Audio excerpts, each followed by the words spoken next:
በአማራ ክልል ሰሜን ወሎ እና በዙሪያ በሚገኙ ከተሞች ላይ የተመዘገበው ፈጣን የባለቤትነት ለውጥ ምንድን ነው?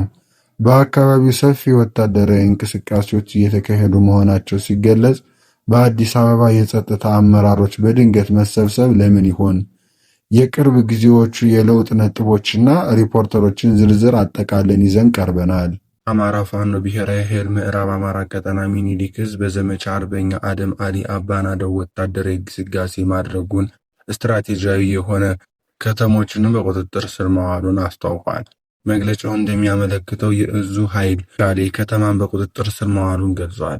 በተመሳሳይ ዜና በዳውስት ግንባር የነበሩ የመንግስት ኃይሎች ወደ ወገል ጤና ማፈግፈጋቸውን የፋኖ ኃይሎች መከታተላቸውንም አስታውቀዋል። በተጨማሪም በግሸን ቤት ሸበቶ የተባለ ቦታ ላይ የልጅ ኢያሱ ኮር አንድ የመንግስት ኃይል መበተኑን ገልጿል። በመግለጫው መሰረት የደረሱት ጉዳቶችና የተማረኩ ንብረቶች ዝርዝር መረጃ እየተጠናከረ መሆኑ ተጠቁሟል። የ12ኛ ክፍለ ጦር ዋና አዛዥ ሲቆስል ምክትሉ ተማርኳል። 15 ፓትሮል እና አምቡላንስ እንዲሁም 2 ኦላር ተማርከዋል። 721 ጠላት ሲደመሰሱ 188 በላይ ደግሞ ተማርከዋል። ሁለተኛ ቀን ዘመቻ አርበኛ አደም አሊ አባናዶ በታላቅ ድል ታጅቦ እንደቀጠለ ነው። የአማራ ፋኖ ብሔራዊ ኃይል ምዕራብ አማራ ቀጠና ሚኒሊክ ዕዝ መስከረም 14 ቀን ከጠዋቱ 12 ሰዓት የተጀመረው ዘመቻ አርበኛ አደም አሊ አባናዶ በአምስቱም ኮማንዶ እና በዕዙ ልዩ ዘመቻ ከፍተኛ ተጋድሎ በማድረግ አስደናቂ ድሎችን እያስመዘገበ ተጠናክሮ ቀጥሏል። ሁለተኛ ቀኑን በያዘው ዘመቻ አርበኛ አደም አሊ አባናዶ በዛሬው ዕለት መስከረም 15 ቀን ተጠናክሮ የቀጠለ ሲሆን በዚህ ተጋድሎም አገዛዙ ለሁለት ዓመት የሰሜን ወሎ ዞን የጦር ማዘዣ ጣቢያ አድርጎት የነበረውን የግዳል ወረዳ ሙጃ ከተማ በርካታ ምሽጎችን በመስበር ሚኒሊክ ዕዝ ሰራዊቱን በቁጥጥር ስር አውሏል። የተገኙ ድሎች የአማራ ፋኖ ብሔራዊ ኃይል ምዕራብ አማራ ቀጠና ሚኒሊክ ዕዝ ባላስታ ጄኔራል አሳምነው ጽጌ ኮር የተደረገ የአውደ ውጊያ ተሳትፎም በወዳጅነት ሙጃ ኩልመስክ ግንባር አንደኛ ላስታ ጄኔራል አሳምነው ጽጌ ኮር የተገኘ ድል፣ ጥራር ክፍለ ጦር 21 ጥቁር ክላሽ፣ 4 ብሬን፣ 1 ዲሽቃ፣ 2600 የክላሽ ተተኳሽ፣ 3480 የብሬን ተተኳሽ፣ 1250 የዲሽቃ ተተኳሽ፣ 18 ምርኮኛ፣ 147 የተደመሰሰው። ማረጉ ተማረ ክፍለ ጦር 122 ጥቁር ክላሽ፣ 4 ብሬን፣ 3200 የክላሽ ተተኳሽ፣ 2190 የብሬን ተተኳሽ፣ 3264 የዲሽቃ ተተኳሽ፣ 59 ምርኮኛ፣ 256 የተደመሰሰ፣ 24 የሞርተር ተተኳሽ። ተከዜ ክፍለ ጦር 59 ጥቁር ክላሽ፣ 3 ብሬን፣ 1850 የክላሽ ተተኳሽ፣ 2940 የብሬን ተተኳሽ፣ 44 ምርኮኛ፣ 146 ተደመሰሰው፣ 24 ደግሞ የሞርተር ተተኳሽ። ተከዜ ክፍለ ጦር 5ኛ ሻለቃ በራስ አጎት ወረዳ አካባቢ የምትንቀሳቀሰው 10 ጥቁር ክላሽ፣ 5 ሚሊሻ፣ 250 የብሬን ተተኳሽ እና 230 የክላሽ ተተኳሽ ማረከ። ተፈራ ማሞ ክፍለ ጦር 131 ጥቁር ክላሽ፣ 5 ብሬን፣ 2074 የክላሽ ተተኳሽ፣ 3520 የብሬን ተተኳሽ፣ 2800 ዲሽቃ ተተኳሽ፣ 62 ምርኮኛ፣ 137 የተደመሰሰ፣ 16 ሞርተር ተተኳሽ። ሌተር እና ኮሎኔል ዘሪሁን የሚባል የተማረከ። ጠቅለል ሲል እንደ ላስታ ጄኔራል አሳምነው ጽጌ ኮር 342 ጥቁር ክላሽ፣ 16 ብሌን፣ 2 ዲሽቃ፣ 9954 የክላሽ ተተኳሽ፣ 11500 የብሬን ተተኳሽ፣ 7314 ዲሽቃ ተተኳሽ፣ 7016 የተደመሰሰ፣ 188 ምርኮኛ። በአፋባህም ምዕራብ አማራ ቀጠና ሚኒሊክ ዕዝ በዛሬው ዕለት የተማረከ ንብረት 15 ፓትሮል እና አምቡላንስ፣ 2 ኦራል።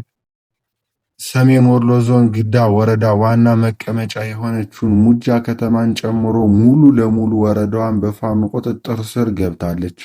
ሰሜን ወሎ ዞን ጋዞ ወረዳ መቀመጫ የሆነችውን አስተይሽን ጨምሮ ወረዳዋ ሙሉ በሙሉ በፋኖ ቁጥጥር ስር ገብታለች። ሰሜን ወሎ ዞን ራስ አንጎን ወረዳ መቀመጫ የሆነችውን አሁን ተገኝ ከተማን ጨምሮ ሙሉ በሙሉ በፋኖ ቁጥጥር ስር ገብቷል። ሰሜን ወሎ ዞን ላስታ ወረዳ ብልባል ከተማን ጨምሮ ከሹምሽሃ ቀበሌ ውጭ በፋኖ ቁጥጥር ስር ገብቷል። ሰሜን ወሎ ዞን ጉባል ፎቶ ወረዳ ከወልዲያ ከተማ ውጭ ያለው ሙሉ በሙሉ በፋኖ ቁጥጥር ስር ውሏል። ሰሜን ወሎ ዞን ዳውድ ወረዳ ዋና መቀመጫ የሆነችውን ኩርባ ከተማን ጨምሮ ወረዳው ሙሉ በሙሉ በፋኖ ቁጥጥር ስር ገብቷል። ሰሜን ወሎ ዞን ዋንድላ ወረዳ ከኮን ከተማ ውጭ ያለው ሙሉ ለሙሉ በፋኖ ቁጥጥር ስር ገብቷል። ሰሜን ወሎ ዞን መቆን ወረዳ ከፈላቂትና ከገራገር ከተማ ውጭ ያሉት ሙሉ በሙሉ በፋኖ ቁጥጥር ስር ውሏል። ፈላቂትና ገራገር ከተማ ላይ ትንቅንቅ እየተደረገ ነው። ደቡብ ወሎ ዞን አምባሳደር ወረዳ ዋና መቀመጫ የሆነችው ታሪካዊቷን ውጫሌ ከተማ በፋኖ ቁጥጥር ስር ገብቷል። የምስራቅ አማራ ኮር 1 የምስራቅ አማራ ኮር 2 የልጅ ኢያሱ ኮር እና የንጉስ ሚካኤል ኮር ራዊ መረጃዎች እንደደረሱን የምናቀርብ ይሆናል። የሰሜን ወሎ ዞን ሀብሩ ወረዳ የምትገኘውን ጊራና ከተማን በፋኖ ባለሸርጡ ክፍለ ጦር ቁጥጥር ስር እንደዋለች ተገልጿል።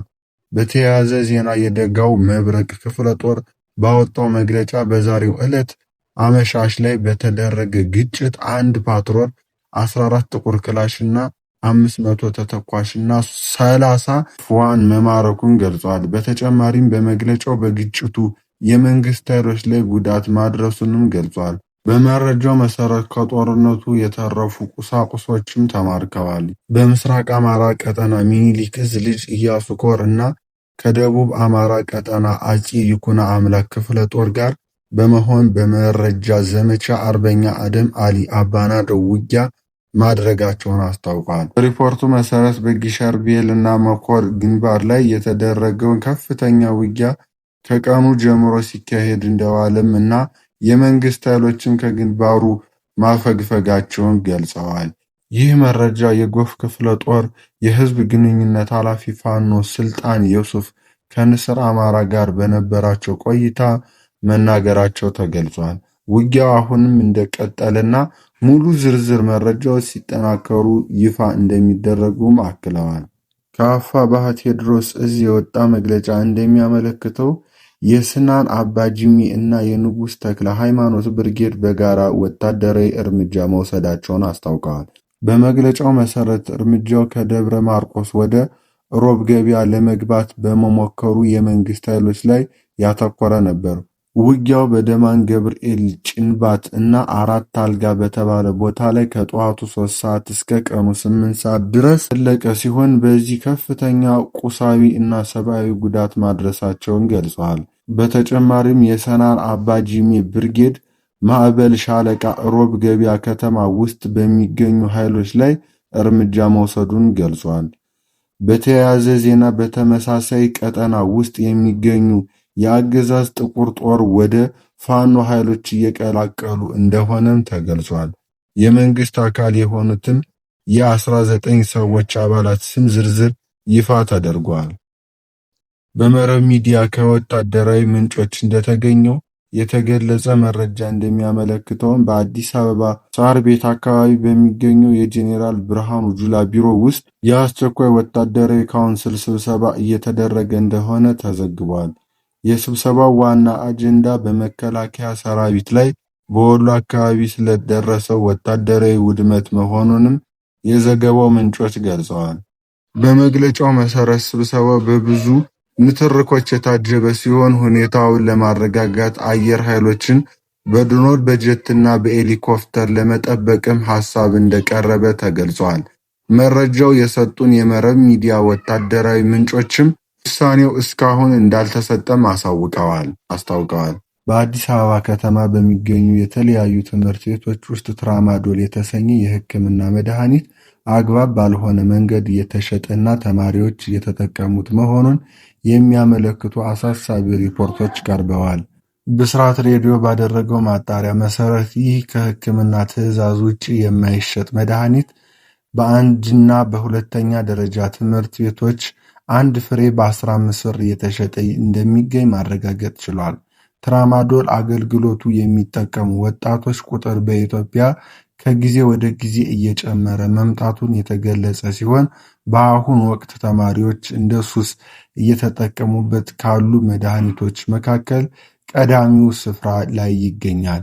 የኢትዮጵያ ምግብና መድኃኒት ባለስልጣን መድኃኒቱን በዘፈቀደ እንዳይሸጥም ሕጋዊና አስተዳደራዊ እርምጃዎችን ሲወስድ ቢቆይም አሁንም በድብቅ መድኃኒቱ የሚሸጥባቸው አካባቢዎች መኖራቸው ተዘግቧል። በተጨማሪም ሪፖርቱ እንደሚያመለክተው በትምህርት ቤት ግቢ ውስጥ አደንዛዥ ዕፅና ኤሌክትሮኒክስ ሲጋራ የሚጠቀሙ ተማሪዎች ቁጥር በከፍተኛ ሁኔታ መጨመሩ ታይቷል። ትራማዶል ያለ ሕክምና ሲወሰድ ከባድ የጤና እክሎችን ያስከትላል። ከእነዚህ መካከል ድንገተኛ ሞት፣ የአንጎል ንዝረት፣ የኩላሊት መድከም፣ የጡንቻ መቅለጥ እና የከፋ የስነ ልቦና ችግር የመሳሰሉት አደጋዎችን ያገኙበታል። መድኃኒቱ በአንድም ጊዜ በብዛትም ከተወሰደ ለሞት ሊያደርግ ይችላል። የሰሜን ምዕራብ እዝ አካል የሆነው 801ኛ ኮር እና 44ኛ ክፍለ ጦር ከመሃል ሳይንት ወረዳ ሆስፒታል ካምፕ መለስ እንቅስቃሴ ላይ እንደሆኑ ተዘግቧል። ሪፖርቶች እንደሚያሳዩትም ይህ ኃይል ከአካባቢው ለመውጣት ጓዙን እየጫነ ይገኛል። በዚህ ጊዜ የአፋብኃ ንጉሥ ሚካኤል አሪ ኮር ተብሎ የሚጠራው ቡድን አባላት በመሃል ሳይንት እናትዋ ጎንደር አካባቢ ባሉ ሁኔታ ላይ ትኩረት እንዲያደርጉ ጥሪ ቀርቧል። የወጣው መረጃ እንደሚያመለክተው ስልታዊ ቦታዎችን እና የመንግስት ክፍሎችንም በጥንቃቄ እንዲጠብቁና የሚደረጉ እንቅስቃሴዎችም ትኩረት እንዲሰጡ ማሳሰቢያ ተሰጥቷል። በተለይም እንደ ቀይ ዋሻ፣ ጓሳ፣ በለጩማ፣ ባራ እና ገነቴ ባሉ መንገዶች ላይ የሚደረገውን የኃይል እንቅስቃሴ ልዩ ጥንቃቄ እንዲያደርግም ጠይቋል። ይህ በአካባቢው ያሉ የጸጥታ ሁኔታም ተለዋዋጭ መሆኑን ያሳያል።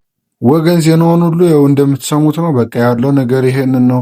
ዩቲዩብ ቻናላችን በየጊዜው እየተዘጋብን በየጊዜው እየከፈትን ነው። በምን መንገድ እየተዘጋ እንደሆነ አናውቅም።